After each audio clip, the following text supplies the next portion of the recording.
They go on this big ship liner and they go to London. And they meet with Churchill.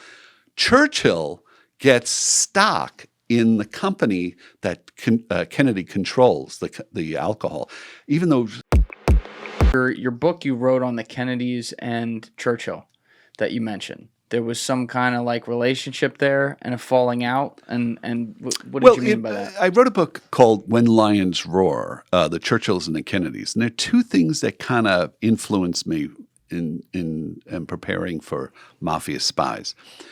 One is that, you mentioned about Joe Kennedy as a bootlegger. Well, to some extent, that's more conjecture than actual proven. But he was definitely made a lot of money in alcohol. And in that book, I actually tell you how he did it. What he did was Joe Kennedy was the money man for FDR. He was basically like the finance chairman for the 1932 campaign for FDR, and which meant that he had a certain access to FDR, and also FDR's son Jimmy, his oldest son. Bear in mind, Roosevelt was a cripple. He was, I don't know if that's the exact term that we should be using these days, but he literally had suffered from polio as a relatively young man, and so he was confined to a wheelchair throughout the presidency. So when Joe Kennedy, by being the money man for FDR, what happens is that one of the big issues in the 32 campaign was should prohibition, which had been in place for about 12 years, in other words, where you couldn't sell alcohol. Yep. That was a big boon for the mafia and stuff like that. It created them. You're right, exactly. Like people like Al Capone. Yeah. But what happens in 32 is Joe had some medicinal medicine permits, and exactly how he abused that. So maybe if he was involved with bootlegging, he would have been maybe through that way. But where he makes his major money in alcohol is with the 32 election when FDR gets elected. Joe is all ready to go. What happens is he goes to London and he meets with a number of people, including Winston Churchill. And what he wants to do is get the British liquor rights. And so he forges a deal in which he gets the British liquor for Haig and Haig whiskey, Dewar's, Gordon's gin, I believe it was. Because, bear in mind, after 12 years of prohibition, you couldn't run any type of distilleries in the United States. So who's the first one out of the gate for alcohol when it becomes legal with the election of FDR in 1932? It's Joe Kennedy. He goes to London, gets this deal. So the shipment of liquor from London to a company that Joe owns here called Somerset Importers that Joe has. He arranges for that shipment. The insurance payments on the shipping of that alcohol is done by an insurance company that's run by Jimmy Roosevelt, the oldest son of Roosevelt. Yeah. And FDR doesn't know anything about this. And because Jimmy wants to be a big man, and Joe Kennedy puts his arm around the president's son and brings him into this deal. And he goes on the boat. Jimmy's wife, Joe, Rose Kennedy, and they go on this big ship liner and they go to London. And they meet with Churchill. Churchill gets stock in the company that Kennedy controls, the alcohol, even though Winston Churchill, who was really a pretty bad businessman, and he was forced to close part of his Chartwell mansion and such, and he had lost a lot of money with the Wall Street collapse. So this is in 32, 33. In 33, he gets all of the stock from Joe's company. So you have this deal where Joe is the first one to sell alcohol after Prohibition. The president's son gets the insurance contract, and for no money down, Winston gets stock in Joe's company. And that's exposed in my book, When Lions Roar. In fact, it's also was excerpted in Time.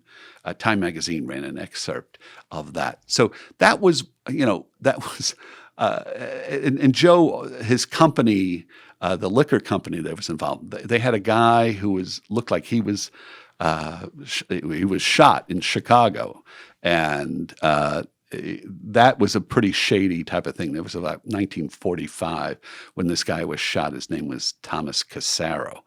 And actually, some people reported that he died. He didn't die. He actually went out to Los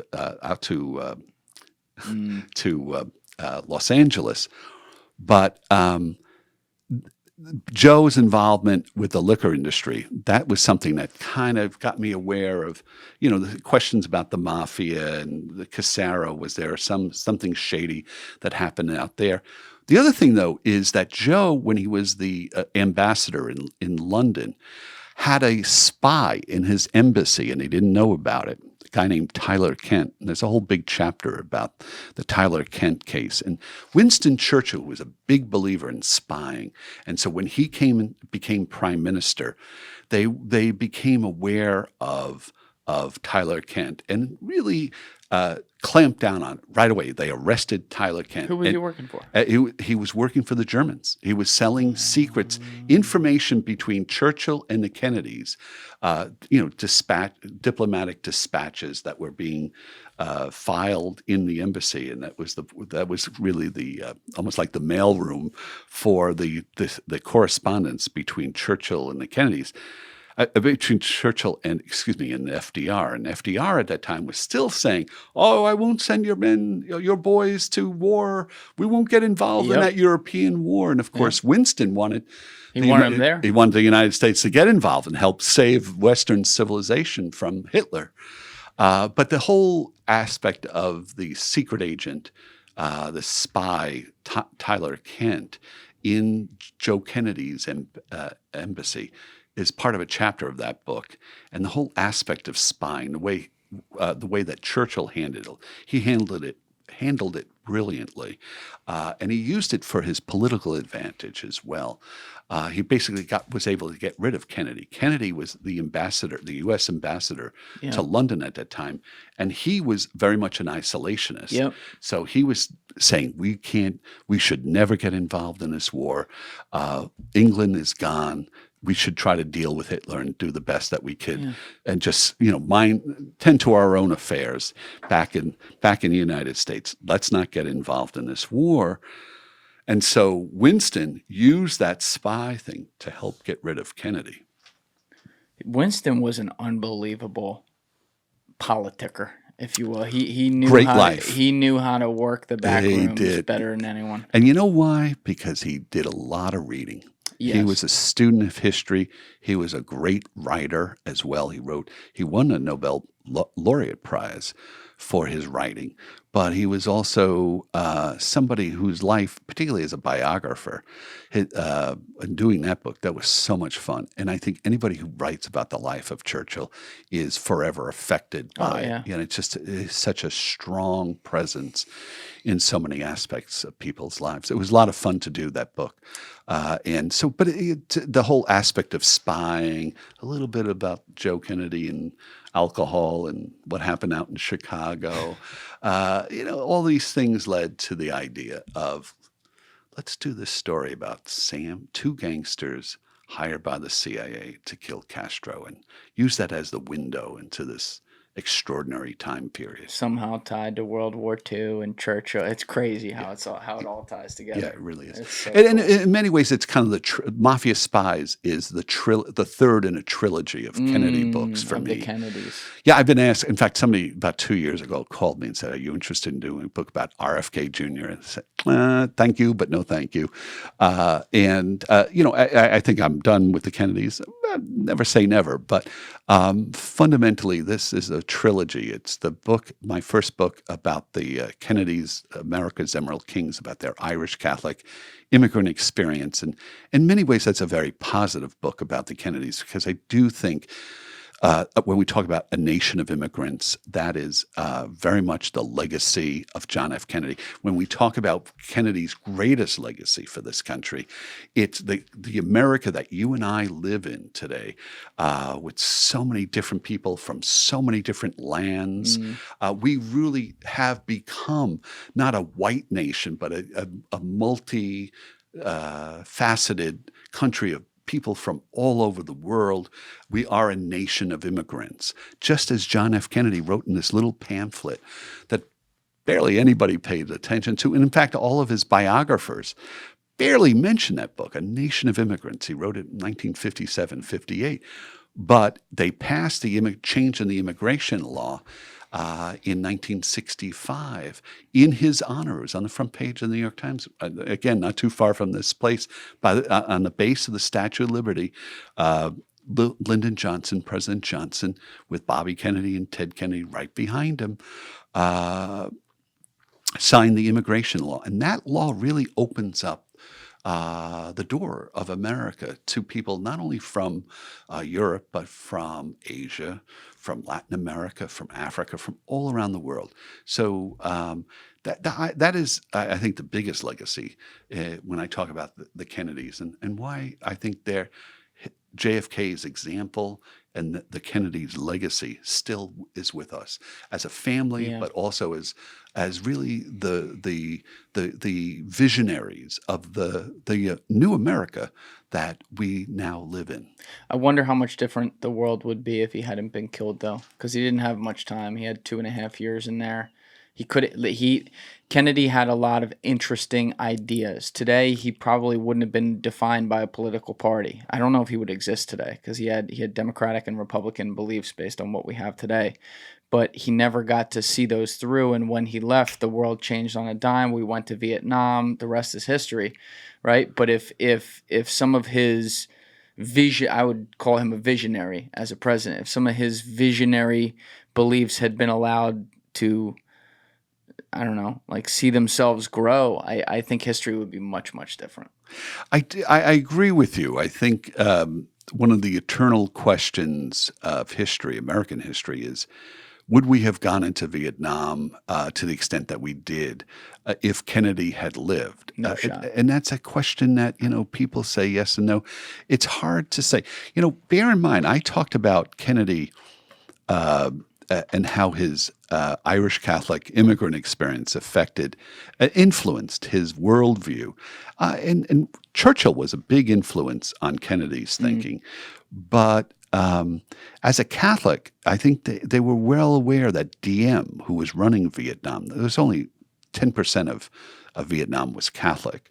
But I think there was a more primal fight between communism and democracy and the ability to be Catholic in Vietnam. That, in other words, I think his background made him much more of a strong supporter of the Vietnamese initially. So I think it is debatable. That's what I'm getting at. I think it is debatable whether or not he would have gotten out of Vietnam, or would he have escalated to the degree that Lyndon Johnson did?